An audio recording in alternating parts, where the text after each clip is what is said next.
Imagine this. You are standing on the deck of a Viking longship. The North Atlantic stretches endlessly in every direction. No land, no port, no refrigeration. You have been at sea for 6 weeks, and somehow, the food is still good. Not just edible, preserved, intentional, strategic. How? For centuries, historians pointed to one answer: salt. Barrels of it, mountains of it. But here is what they got wrong. In 8th to 11th century Scandinavia, salt was not a staple. It was a luxury, traded at prices comparable to silver, extracted by evaporating seawater through a slow, labor-intensive process. It was simply too expensive to build an entire civilization's food security around. So the Vikings did something more remarkable. They built a system that required none of it. Wind, acid, smoke, earth. 4 forces, 5 methods, and one of them, the most extreme, involved burying food underground for months and eating something that was scientifically toxic when fresh. We will get to that.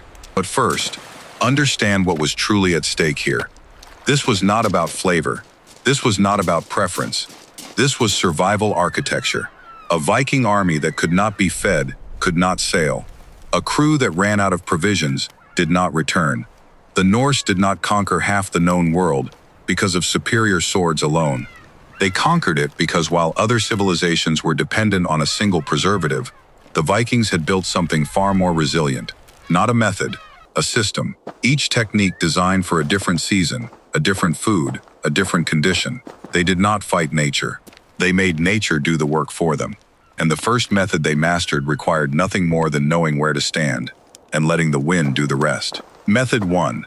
The wind cathedrals. Picture the coastline of western Norway. Rocky, exposed, swept by cold, dry Arctic winds nearly every day from January through April. The Vikings did not see harsh terrain. They saw a factory. Along these fjord shores, they constructed massive wooden drying frames called hjell, towering racks of poles stretching across the landscape. To a stranger arriving by sea, they must have looked like the bones of something enormous. Thousands of cod, caught during the winter fishing season, were gutted, tied in pairs by their tails, and draped over these poles, hanging in the open air, exposed to constant wind and temperatures hovering just above freezing. No salt, no fire, no chemicals, just cold, dry air, and time. Over the following months, the fish lost approximately 70 to 80% of their moisture. What remained was something almost unrecognizable, hard as driftwood, weightless by comparison, and nearly indestructible. This was stockfish, or turfisk. Modern laboratory testing confirms that properly dried stockfish can remain edible for 2 to 3 years without any additional preservation.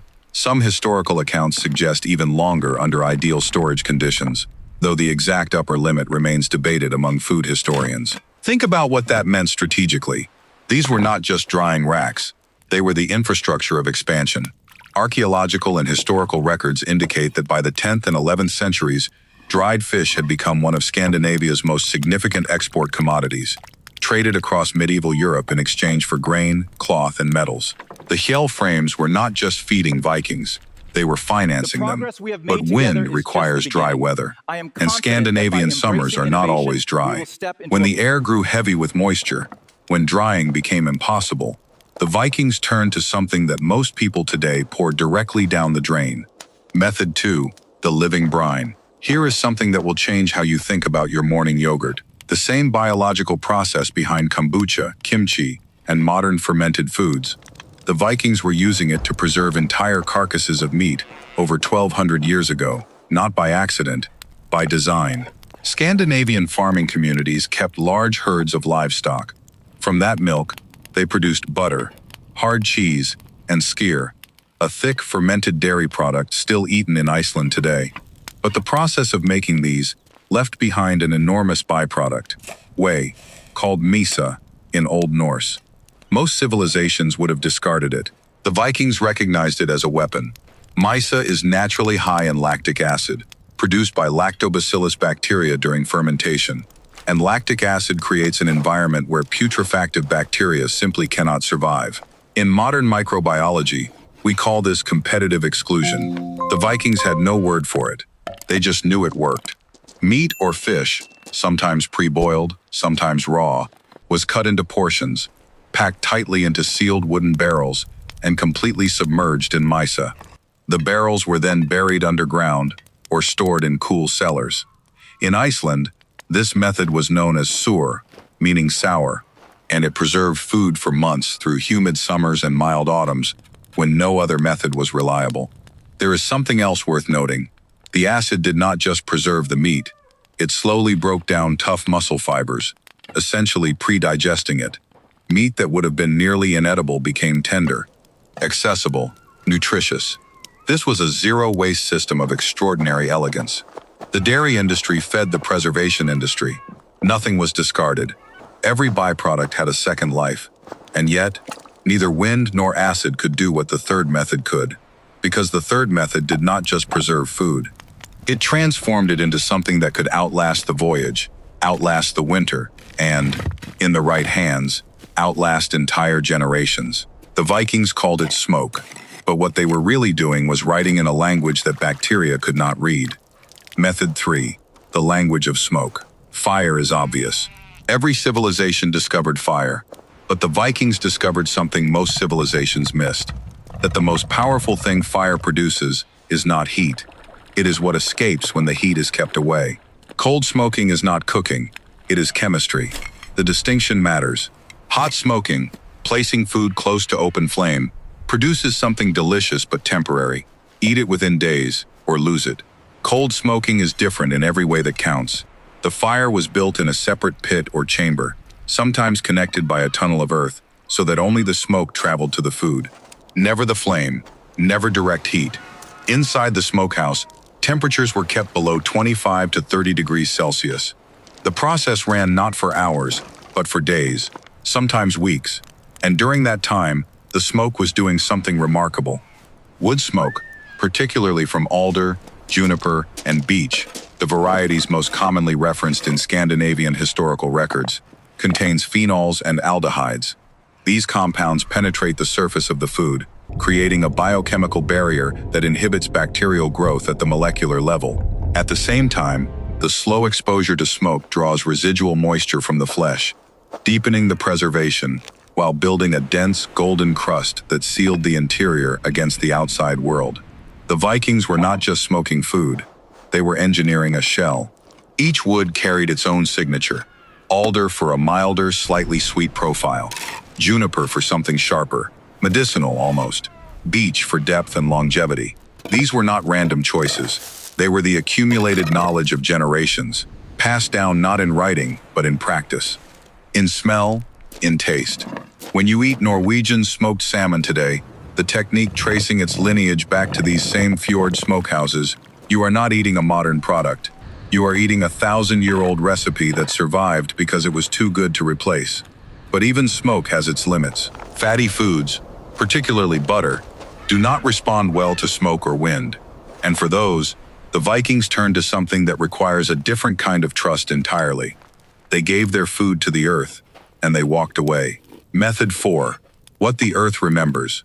There is a wooden barrel sitting in a museum in Dublin, Ireland. Inside it is butter. Not a trace of butter. Not the idea of butter. Actual butter, still identifiable as butter, recovered from an Irish bog and dated to approximately 3,000 years ago. The bog did not just preserve it, the bog protected it. Now, the Vikings were not the only people to use this method, and bog butter finds are more commonly associated with Ireland and Scotland than with Scandinavia specifically. But the underlying principle, using the earth itself as a preservation environment, was understood and applied across Northern Europe, including by Norse communities. Here is why it works. In northern latitudes, the ground maintains a consistently low temperature year-round, functioning as a natural refrigerator without a single moving part. Peat bogs add 3 additional factors. Sphagnum moss creates a highly acidic environment. The dense, waterlogged structure eliminates oxygen, and the cold slows every biological process to near zero. In these conditions, acidic, anaerobic, cold, the bacteria responsible for decomposition simply have nothing to work with. Food lowered into a peat bog inside sealed wooden barrels did not just last months. Under the right conditions, it lasted centuries. What the Vikings likely understood intuitively, and what modern food science confirms, is that the absence of oxygen is one of the most powerful preservation forces in nature. Long before vacuum sealing, long before refrigeration, long before any technology we would recognize, they were using the planet itself as a storage unit. And yet, none of these four methods could solve every problem. There was one food source, enormous, abundant, and completely inaccessible, that wind could not dry, acid could not tame, smoke could not penetrate, and earth alone could not detoxify. It required something else entirely, a process so extreme, so patient, so methodical, that it reads less like food preparation and more like an act of defiance against nature itself. Method 5. An act of defiance. The Greenland shark is one of the oldest living vertebrates on Earth. Some individuals are estimated to live over 400 years, though precise dating remains an active area of scientific research. They grow slowly, they move slowly, and their flesh, when fresh, is poisonous. Not unpleasant, not risky. Poisonous. Greenland shark meat contains extremely high concentrations of urea and trimethylamine oxide, compounds that the shark uses to regulate pressure in deep, cold water. In humans, these same compounds cause symptoms ranging from severe neurological disruption to death at sufficient concentrations. Every other civilization that encountered this animal left it alone. The Vikings ate it. Not out of desperation, at least, not initially, out of necessity transformed into mastery. Here is what they developed. The shark carcass was gutted and cut into large sections. These sections were then buried in pits dug into coastal gravel or coarse sand, packed tightly, then covered and weighted with heavy stones. The pressure from the stones, combined with the natural drainage of the gravel, forced the toxic fluids out of the flesh over a period of 6 to 12 weeks. During this time, complex biochemical processes, including the gradual breakdown of urea into less harmful compounds, transformed the meat at a molecular level. What emerged from the ground was no longer poisonous, but it was not finished.